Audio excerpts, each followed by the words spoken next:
En 2013, le Sénégal avait imposé un visa aux ressortissants des pays qui exigeaient un visa aux Sénégalais et la mesure avait été effectivement abandonnée 2 ans plus tard. Bonjour Léa-Elisabeth Steroff. Bonjour Juan, bonjour Peggy. Correspondante permanente de RFI à Dakar. Nous appliquerons le principe de réciprocité dans la délivrance des visas. Voilà ce que déclarait le mois dernier le Premier ministre lors de son discours de politique générale. Oui, Ousmane Sonko qui en fait avance une forme de principe d'égalité quand il annonce vouloir réfléchir à la possibilité de restaurer le visa pour les étrangers qui viendraient au Sénégal.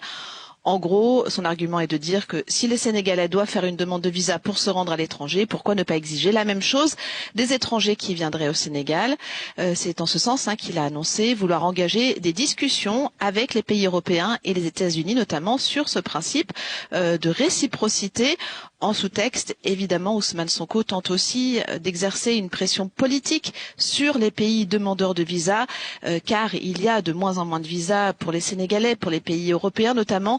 C'est un gros sujet ici et un fort sentiment d'injustice pour de nombreux Sénégalais. Et cette mesure va-t-elle réellement être mise en place ? Bon, rien ne permet de l'affirmer pour le moment. Il n'y a pas de projet de loi, par exemple, ou de mesures qui seraient sur le point d'être adoptées. Quand j'ai posé la question mardi à la ministre des Affaires étrangères, Yacine Fall, elle m'a confirmé que le Sénégal examine la possibilité de revoir les conditions dans lesquelles il accorde des visas aux étrangers, notamment, comme je le disais à l'instant, suite aux nombreuses difficultés rencontrées par les Sénégalais pour obtenir des visas pour l'Europe, notamment avec des procédures jugées trop longues, trop incertaines et trop coûteuses, disait la ministre. Mais elle l'a bien dit, c'est une option qui est examinée pour le moment. On se souvient qu'à l'époque, en 2013, ça n'avait pas fait l'unanimité, cette réciprocité des visas. Oui, et du coup, c'est un peu la même situation parce que clairement, il y a 10 ans, cette mesure avait largement impacté le tourisme. Il y avait une baisse du nombre de touristes venant au Sénégal. C'est d'ailleurs la raison pour laquelle le Sénégal était revenu là-dessus.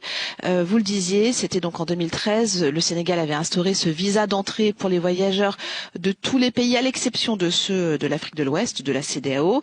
Mais dès 2015, Dakar était revenu sur cette décision et pourtant à l'époque les tours opérateurs notamment étaient dispensés de visa. Donc de nouveau cette annonce faite par Ousmane Sonko inquiète évidemment les acteurs du secteur du tourisme puisqu'avec 2 millions de touristes qui viennent chaque année au Sénégal, ce secteur est le 2e pourvoyeur d'emploi du pays. Il contribue quand même à hauteur de 7% au PIB du Sénégal. Exiger des visas pour les touristes alors que le Sénégal est déjà considéré comme une destination chère, onéreuse, pourrait drastiquement faire baisser la venue de touristes au Sénégal. Une façon de protéger le tourisme et le secteur des affaires, en tout cas des mesures existent, ce serait peut-être d'exonérer de visa les hommes d'affaires par exemple. Mais comme je le disais à l'instant, on n'en est pas encore là. En dépit de l'annonce d'Ousmane Sonko, les autorités ne semblent pas être sur le point d'appliquer cette mesure dans l'immédiat.